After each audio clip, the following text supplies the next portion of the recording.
आज हम computer programming में ऑपरेटर्स एंड एक्सप्रेशंस में आगे बढ़ेंगे। इसमें सबसे पहले इसमें लॉजिकल ऑपरेटर्स की ट्रुथ टेबल।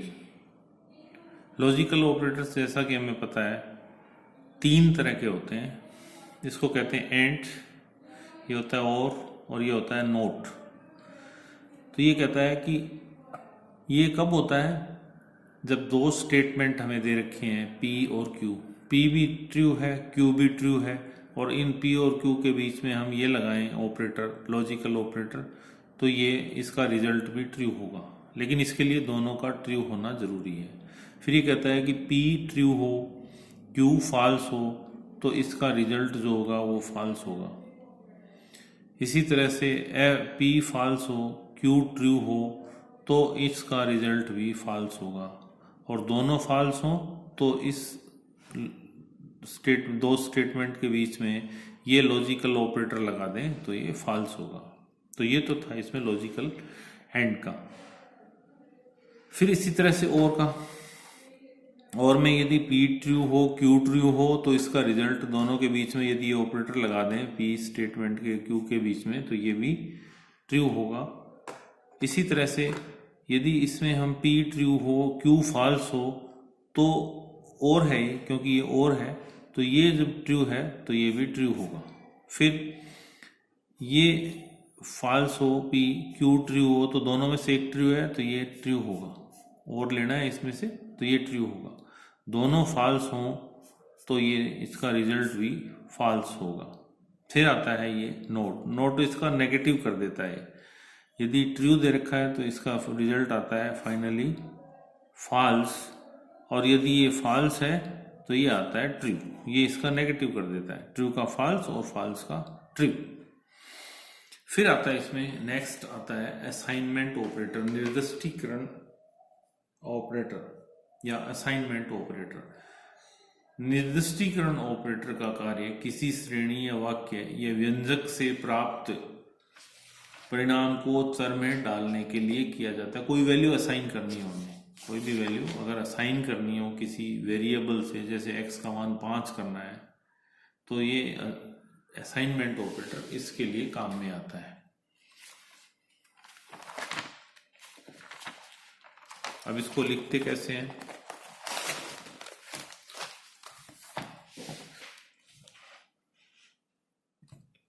निर्दिष्टीकरण ऑपरेटर को इक्वल टू या बराबर के चिन्ह से लिखा जाता है। अब निर्दिष्टीकरण एक्सप्रेशन क्या होते हैं? निर्दिष्टीकरण एक्सप्रेशन वो होंगे जिनमें हम निर्दिष्टीकरण ऑपरेटर काम में लें। जैसे variable name is equal to expression, x is equal to expression. कोई भी वेरिएबल नेम ले लिया, जैसे इसमें दे रखा है कि ये निम्न निर्दिष्टीकरण के कथन है। Total under score pay is equal to gross under score pay minus deductions plus allowances. कुल जो पे होती है वो क्या होती है? कुल पे, टोटल पे जो क्या होगी कुल पे माइनस जो कटौतियां हैं वो, प्लस जो अलाउंसेज मिल रही हैं। और rate is equal to gross under score rate minus discount. तो ये 2 इसके एग्जाम्पल्स हैं। निर्दिष्टीकरण ऑपरेटर की साचर्यता दाएं से बाएं होती है। ये लेफ्ट से राइट चलता है, इस साइड से इस साइड में चलता है। जो वैल्यू यहाँ आएगी एक्सप्रेशन की, वो इस वेरिएबल से असाइन करेंगे हम, तो ये राइट से लेफ्ट चलता है। बाकी सारे ऑपरेटर्स जो हैं वो लेफ्ट से राइट कैलकुलेट करते हैं, लेकिन असाइनमेंट ऑपरेटर हमेशा राइट से लेफ्ट चलता है, क्योंकि इसका एक्सप्रेशन की वैल्यू निकालेंगे फिर इससे असाइन करेंगे। पहले दाएं पक्ष के व्यंजक के मान की गणना की जाती है, फिर इस मान को निर्दिष्टीकरण ऑपरेटर के बाईं ओर स्थित चर में इस मान को संग्रहित किया जाता है। जैसे इसका मान 10 आ गया तो इस वेरिएबल नेम में इसका मान 10 हो जाएगा। इसमें इक्वल टू की व्याख्या is to be replaced by से की जाती है। इसकी व्याख्या क्या होती है? इसका मतलब होता है कि the variable name is replaced by expression, value of expression. मान लो इसकी वैल्यू 10 आई है, तो this is variable name is replaced by 10।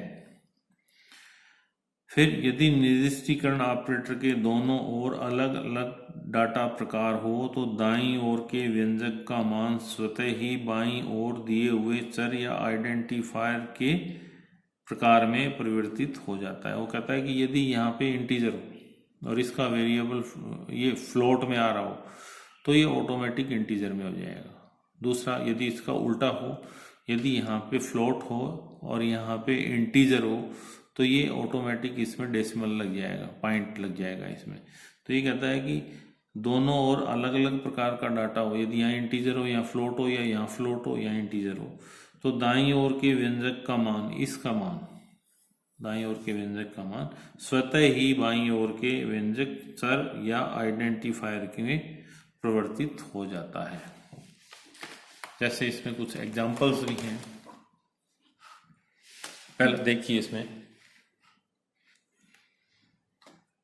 यदि बाईं ओर चल चर बिंदु मान हो तो बाईं ओर पूर्णांक चर अथवा पूर्णांक आइडेंटिफाई हो तो चर बिंदु मान ही पूर्णांक मान में परिवर्तित हो जाता है।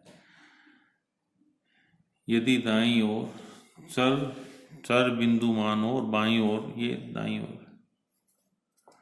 दाईं ओर पूर्णांक चर अथवा पूर्णांक आइडेंटिफायर हो तो चर बिंदु मान ही पूर्णांक मान में परिवर्तित हो जाता है। जैसे 10.5 है तो 10 में हो जाएगा, डेसिमल नहीं आएगा। 9.4 है तो 9 में हो जाएगा, डेसिमल नहीं आएगा।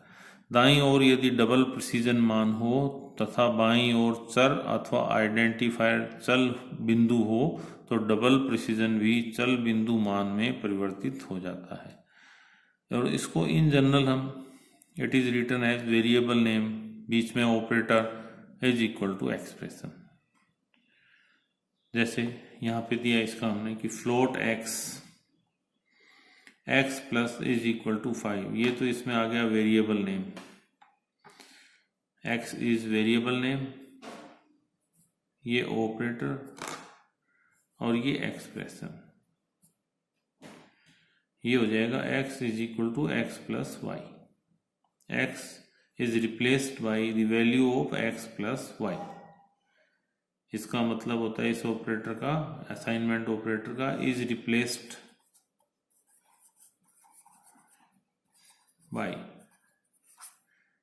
therefore x is replaced by x plus y।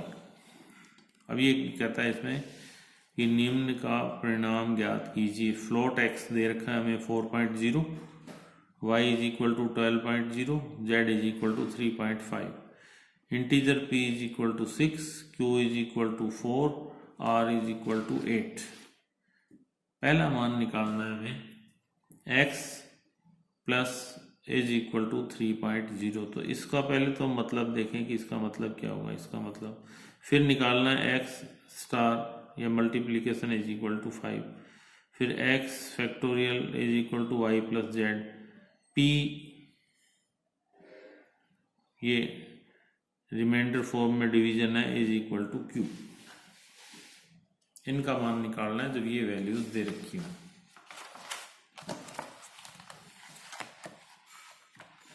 पहला मान इसमें दे रखा है x plus is equal to 3.0। इसका मतलब ये हो जाता है कि इसको लिख सकते हैं x is equal to x plus 3.0। x का मान हमें दे रखा है 4.0, तो ये हो जाएगा 3.0 प्लस 4.0 इज इक्वल टू 7.0। ये इसका पहले का मान है, क्योंकि जो भी मान यहाँ पे दे रखा हो हमें x plus is equal to y, तो इसका मतलब होता है x is equal to x plus y. अब इसमें है x into is equal to y, इसका मतलब हो जाएगा x is equal to x into Y.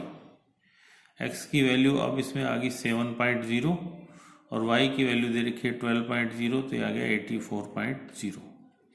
Next है इसमें x divided by is equal to y plus z, तो इसका मतलब हो जाएगा x is equal to x upon y plus Z.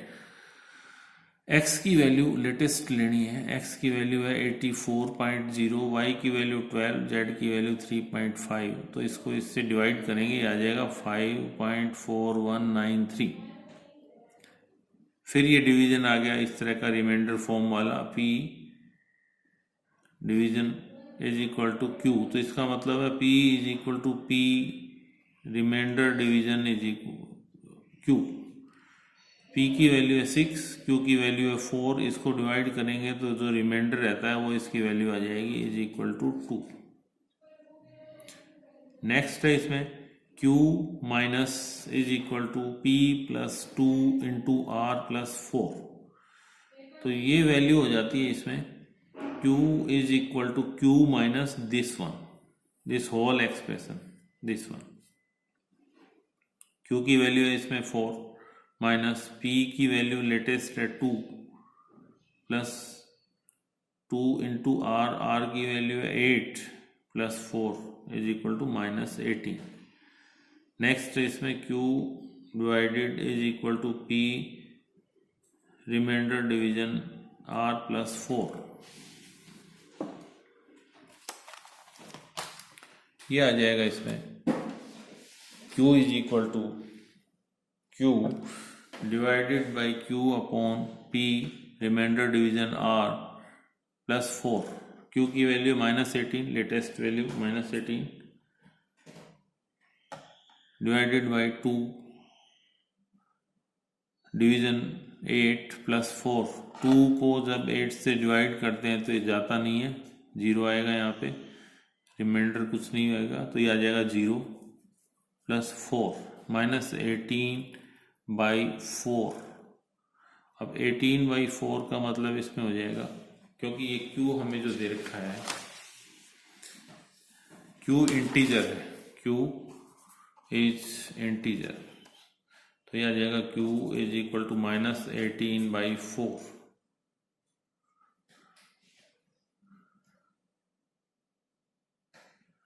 ये आ जाएगी इसकी वैल्यू, Q इज इंटीजर, तो Q 0 plus 4 is equal to this one, 2 ही रिमाइंडर बचेगा इसमें, तो आ जाएगा 2 प्लस 6, ये 2 ही रिमाइंडर रहा, तो ये आ जाएगा minus 3, 6 is equal to minus 3। C भाषा में निम्न 5 अतिरिक्त निर्दिष्टीकरण ऑपरेटर भी होते हैं: minus equal to, plus equal to, multiplication equal to, division equal to तथा रिमाइंडर डिवीजन इक्वल टू। इनका प्रयोग निम्न प्रकार होता है।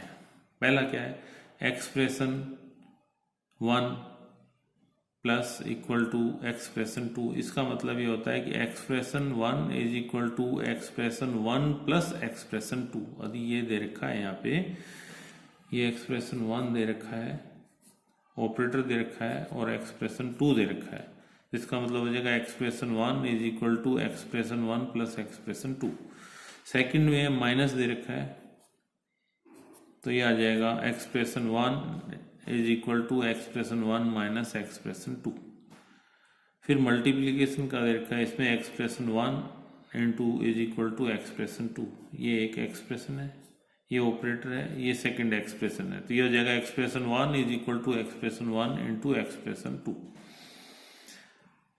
फिर नेक्स्ट इसमें एक्सप्रेशन 1 डिवाइडेड बाई, ये फर्स्ट हो गया एक्सप्रेशन, ये सेकंड एक्सप्रेशन हो गया, तो ये आ जाएगा expression 1 is equal to expression 1 divided by expression 2।